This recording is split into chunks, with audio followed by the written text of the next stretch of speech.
খেৰণীৰ ঘটনা সন্দৰ্ভত সদৌ হিন্দী ভাষী সন্থাসহ তিনি সংগঠনৰ সংবাদমেল সম্বোধন ঘটনাক লৈ দুখ প্ৰকাশ সংগঠন কেইটাৰ কাৰ্বি জাতি গোবেক ধ্বনি দিয়া কাৰ্যক তীব্ৰ ভাষাৰে গৰিহণা সদৌ হিন্দী ভাষী সন্থাৰ সভাপতি শিৱনাৰায়ণ পালৰ সংগঠন কেইটাৰ নেতৃত্বৰ মতে ব্যৱসায়িক প্ৰতিষ্ঠান আদিত অগ্নি সংযোগৰ আঁৰত জড়িত আছে দুষ্কৃতিকাৰী একেদৰে পশ্চিম কাৰ্বি আংলঙৰ ঘটনাক লৈ একাংশই ছ'চিয়েল মিডিয়াত অন্য ৰূপ বিচৰা বুলি মন্তব্য কৰিলে কাৰ্বি আংলং জিলাৰ বঙালী সমাজৰ সম্পাদকে ইফালে ভাৰতীয় গোৰ্খা পৰিষদৰ ৰাষ্ট্ৰীয় উপসভাপতি য়াম প্ৰসাদ ঘিমিৰে সকলো পক্ষকে শান্তি শৃংখলা বজাই ৰখাৰ আহ্বান জনায় যিটো ইয়াত প্ৰকৃততে যিটো ঘটনা ঘটি গ'ল ইয়াৰ বাহিৰেও কিছুমান অপ্ৰিয়কৰ ঘটনাও ঘটিছে যেনেবা আমাৰ মানুহবিলাক যিবিলাক প্ৰটেকশ্যনত ওলাইছিলে তেওঁলোকে মানে কাৰ্বি গোবেক এনেকা জাতি ধৰ্মক এটা লৈ পেলাই মানে তেওঁলোকে যি হেৰি কৰিছে কাৰ্বি গোবেক কাৰ্বি চাইনিজ তাৰ কাৰণে আমি দুখিত আৰু আমি তাক এনেকা কাৰ্যকলাপক আমি তীব্ৰ ভাষাৰে গৰিহণা দিছোঁ এটা সংঘাত হৈছে সেই সংঘাতত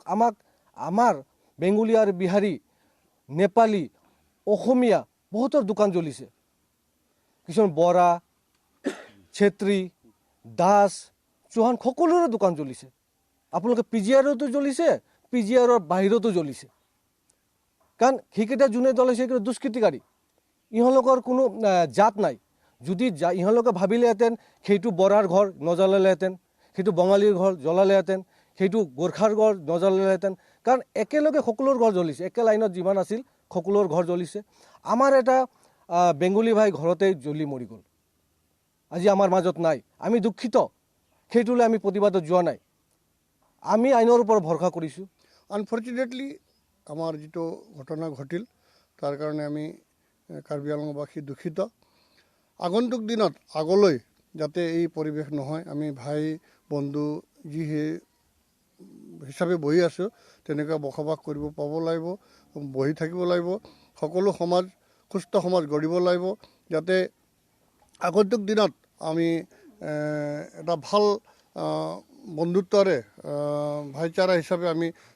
থাকিব লাগিব আমি এইটো আহ্বান কৰোঁ খেৰণীৰ পৰিস্থিতিৰ কাৰণে 3 দিন ডিজিপি ছাৰে ইয়াত থাকিবলগীয়া হৈ গ'ল কি পৰিস্থিতি হ'ল সেই চিৰিম থেপিৰ ল'ৰা আহি আমাৰ কাৰ্বি ভাই একটা মৰি গ'ল এটা ঘৰৰ ভিতৰত বঙালী ভাই মৰি গ'ল তেওঁলোকৰ না ঘৰ পিজিআৰত আছে এই পিজিআৰৰ মানুহ যদি উঠিও গুচি যায় তেওঁলোকে কি পাব তেওঁলোকেতো একো নাপাব